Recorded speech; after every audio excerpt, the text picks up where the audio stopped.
நண்பர்களே, நீங்கள் பார்த்து கொண்டு இருப்பது உங்கள் கௌசிகா ரிவ்யூ. சரி வாங்க வீடியோக்குள்ள போய் என்ன நடக்க போகுது அப்படின்னு சொல்லிட்டு பாத்தீங்கன்னா, நம்ம ரேணுகா இருக்கார்ல, அவங்களும் மறுபக்கம் ரகுவும் ரெண்டு பேரும் சேர்ந்து கூட்டு களவாணி வேலை செஞ்சுன்னு இருக்காங்க. இந்த சமயத்துல நம்ம ரகு என்ன சொல்ல வராரு அப்படின்னு சொல்லிட்டு பாத்தீங்கன்னா, இதோ பாரு ரேணுகா, அந்த விஜய் ஏதோ ஒரு பிளான் பண்றான். மல்லியே அவன் என்னைக்கு வெறுக்க மாட்டான். அவன் உன் மேல ஏதோ ஒரு சந்தேகம் வந்துட்டு இருக்கு. உன்னை ஸ்கெட்ச் போட்டு பிடிக்கணும்னு பிளான் பண்ணிட்டு இருக்கான் போல. நீ என்ன பண்றனா, நம்ம பழைய பிளான் படி நம்ம ரெண்டு பேரும் அழகா அந்த வீட்டுல இருந்து பல்க் ஒரு அமௌண்ட் அடிச்சுன்னு எங்கேயாச்சும் கண்காணாத தூரத்துக்கு போயிடலாம். அதை விட்டுட்டு நீ விஜய் கூட வாழணும், விஜய் தான் என் உலகம், அவன் தான் என் உசுறு அப்படின்னு சொல்லிட்டு நீ நினைச்சுன்னு இருந்த. போய் ஜெயில நின்று கம்பி தான் என்ன, நீ ஒரு பக்கம் 1 2 3 4ன்னு சொல்லிட்டு. அதனால நான் என்ன சொல்ல வரேன்னு உனக்கு தெளிவா புரிஞ்சுட்டு இருக்கோம். அந்த விஜய் மாஸ்டர் பிளான் போட்டு நம்மள ஒரே அடியா ஒழிக்க பாக்குறான். அதுல இருந்து நம்ம தப்பிக்கணும்னா அதுக்கு ஃபர்ஸ்ட் நீ தெளிவா இருக்கணும் அப்படின்னு சொல்லிட்டு சொல்றாங்க. சரி ஓகே அப்படின்னு சொல்லிட்டு நம்ம ரேணுகா யோசிக்கிறேன் அப்படின்னு சொல்லிட்டு வீட்டுக்கு வந்துடுறாங்க. வீட்டுக்கு வந்து அடுத்த செகண்டே நம்ம நிஷா வந்துடுறா. எங்கக்கா போயிருந்தா அப்படின்னு சொல்லிட்டு கேக்குறாங்க. இந்த மாதிரி கோவிலுக்கு தான் போயிட்டு வந்தா அப்படின்னு சொல்லிட்டு சொல்ல, ஆனா நிஷாவுக்கு அது தெரியும். எங்கேயோ போயிட்டு ஏதோ கார்ல மீட் பண்ணது எல்லாத்தையும் பார்த்தாங்க. யார் உள்ள இருந்ததுன்னு தெரியல. ஆனா ஏதோ ஒரு வில்லங்கம் நடக்குது.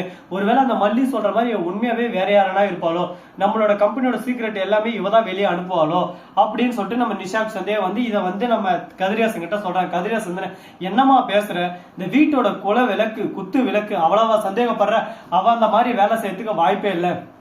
இன்னொரு டைம் ரேணுகாவை சந்தேகப்படுறேன், அவளை சந்தேகப்படுறேன்னு சொல்லிட்டு என்கிட்ட வந்து பேசினேன்னு நான் ரொம்ப கஷ்டப்படுவேன். இந்த அப்பாவை பத்தி உனக்கு நல்லாவே தெரியும். எந்த அளவுக்கு நான் நல்லவனா இருக்கணும் அந்த அளவுக்கு நல்லவனா இருப்பேன். எந்த அளவுக்கு கெட்டவனா மாறினா கெட்டவனா மாறணும். ரொம்ப என் பொண்ணை இனிமே சந்தேகப்படுற வேலை வச்சுக்காத அப்படின்னு சொல்லிட்டு சொல்ல, சரிப்பா நான் பண்ணது தப்புதான், என்ன மன்னிச்சிருங்கன்னு சொல்லிட்டு மனசார மன்னிப்பு கேட்கறாங்க நம்ம நிஷா. சரி ஓகே, அப்படி இருந்தாலும் நான் அப்பா கிட்ட சொன்னது ஒரு பக்கம் இருக்கட்டும். அதே சமயத்தில் நாம ஒரு பக்கம் தீர விசாரிக்கணும். தீர விசாரிச்சு எது உண்மை எது பொய் அப்படின்னு சொல்லிட்டு நம்ம கண்டுபிடிக்கணும். அதை விட்டு நாம இதே கரெக்டா இருக்கோம் அப்படின்னு சொல்லிட்டு நினைச்சு விட்டு அடுத்த செகண்ட் நம்ம தலையில நாமளே மண்ணு அள்ளி போட்டுற மாதிரி தான் இருக்கும். சரி, அதனால இந்த கான்செப்ட் இதோட விட்டுட்டு இதுக்கப்புறம் என்ன நடக்க போகுது அப்படின்ற விஷயத்த நம்ம கண்டிப்பா பார்த்து தெரிஞ்சுக்கணும். அதுக்கு அடுத்து என்ன நடக்க போகுது அப்படின்னு சொல்லிட்டு பாத்தீங்கன்னா, கரெக்டா நம்ம விஜய் இருக்காரு, அவரு என்ன பண்றாரு அப்படின்னு சொல்லிட்டு பாத்தீங்கன்னா மல்லி கிட்ட போறாங்க. மல்லி நம்ம மன்னிச்சிரு மல்லி, நான் தெரியாம தானே பண்ணேன் அப்படின்னு சொல்லிட்டு பாசமா அக்கறையா அன்பா கேக்குறாரு. உடனே அந்த இடத்துல நம்ம மல்லி இருந்துன்னு சொல்றதா பாக்கணுமே. டே விஜய், வாயெல்லாம் உடைச்சிரும் பாத்துக்க. ஏன்னா வந்து உன் கையை பிடிச்சா கையை தட்டி விட்டு ஓரமாக முடியாதோ, எனக்கு ரேணுகா தான் பிடிக்கும், ரேணுகா தான் என் உசுறு, அவன் தான் என் அப்படின்னு சொல்லிட்டு சொல்லிருக்கே. அந்த இடத்துல எனக்கு எவ்வளவு கஷ்டமா இருக்கும்.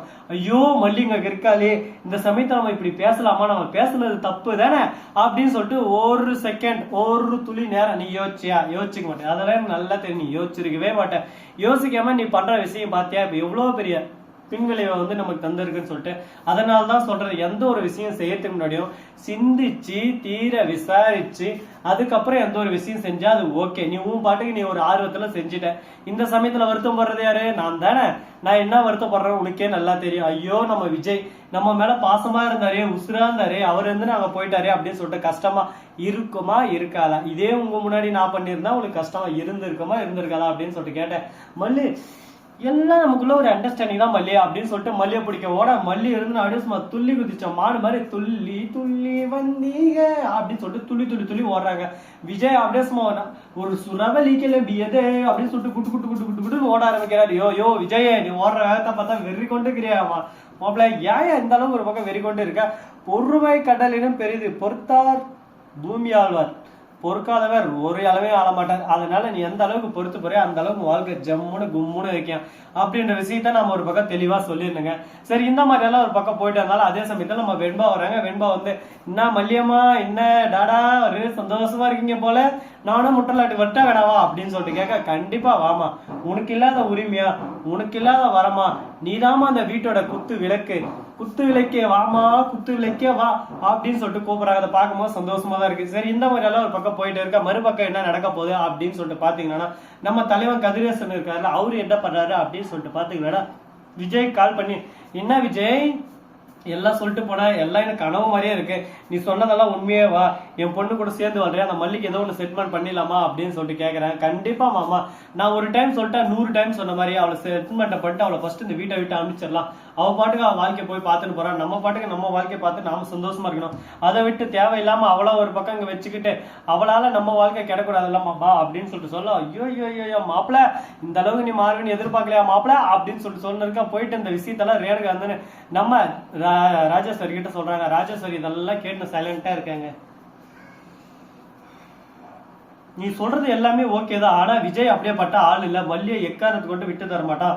அவனே இதெல்லாம் சொல்லியிருக்கான்னா உன்னோட பிடிமானம் அவங்ககிட்ட ஏதோ மாட்டிருக்கு, ஆதாரத்தோட உன்னை பிடிச்சி ஒரே அடியா உன்னை அழிக்கணும்னு சொல்லிட்டு நினைக்கிறான்னு எனக்கு என்னமோ தோணுது, எதுக்கு கொஞ்சம் உஷாரா இருந்துக்கோ அப்படின்னு சொல்லிட்டு சொல்ல இதே விஷயத்த தான் ரகுவும் சொன்னான்.